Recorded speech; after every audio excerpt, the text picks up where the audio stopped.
যে সকল জেলায় মেডিকেল কলেজ স্থাপন করা হয়নি উক্ত মেডিকেল কলেজ স্থাপন করার কোনো পরিকল্পনা আছে কিনা? ধন্যবাদ মাননীয় স্পিকার আপনাকে। ধন্যবাদ মাননীয় সদস্য। মাননীয় প্রধানমন্ত্রী। মাননীয় স্পিকার, কমিউনিটি ক্লিনিক থেকে মাননীয় সংসদ সদস্য পৌঁছে গেছে মেডিকেল কলেজে, বরং কমিউনিটি ক্লিনিকের ব্যাপারে আরও তার জানার উচিত ছিল। যাই হোক, আমরা 30 প্রকার ঔষধ দিচ্ছি কমিউনিটি ক্লিনিকের মাধ্যমে, স্বাস্থ্যসেবা জনগণের দোরগোড়ায় পৌঁছে দিয়েছি। এমনকি আমরা উপজেলা হাসপাতালগুলিতে ওয়েব ক্যামেরার ব্যবস্থা করে দিয়েছি। বিশেষায়িত ডাক্তারের পরামর্শ নেবার সুযোগটাও এখানে কমিউনিটি ক্লিনিক এবং উপজেলা স্বাস্থ্য হাসপাতাল থেকেও দেওয়া হচ্ছে, ব্যবস্থা করছি। মাননীয় স্পিকার, মেডিকেল কলেজ আমাদের জানি না, আমরা আসলে বাঙালি হুজুগে বাতে, যখন একটা কিছু করবেন তখন সবার ঘরের দরজা একটা করে চাই।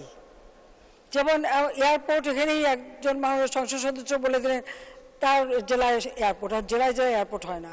আর মেডিকেল কলেজগুলিও যে যখন আমরা করছি, অবশ্যই মেডিকেল কলেজ করবার আগে যথাযথ শিক্ষক পাওয়া যাবে কিনা, কত ছাত্র পাওয়া যাবে, এবং যারা শিক্ষা নেবে সেখানে সেই হাসপাতাল উপযুক্ত আছে কিনা বা সেই সেবাটা নিতে পারবে কিনা, এই সকল বিষয়গুলি বিবেচনা করেই কিন্তু মেডিকেল কলেজগুলি করা হয়।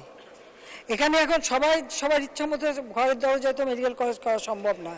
তো মাননীয় সংসদ সদস্যকে আমি বলবো, যেগুলি আগে চালু হচ্ছে তার মান সম্পন্ন করা, সেগুলিকে যথাযথভাবে কাজে লাগানো, এবং যারা সেখানে শিক্ষা নেবে সেই শিক্ষা নেবার মতো যোগ্যতা এবং শিক্ষা নিতে পারবে কিনা সেগুলি বিবেচনা করেই কিন্তু আমরা মেডিকেল কলেজগুলি করব।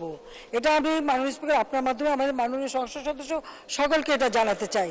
কারণ আমি জানি আমাদের সংসদ সদস্যরা পারলে সব জায়গায় একটা করে যার যার কনস্টিটিউয়েন্সি একটা মেডিকেল কলেজ করে ফেলে।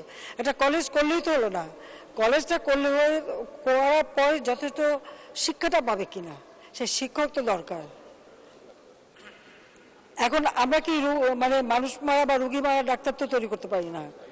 যে ডাক্তার হবে তাকে যথাযথ শিক্ষা নিয়েই করতে হবে।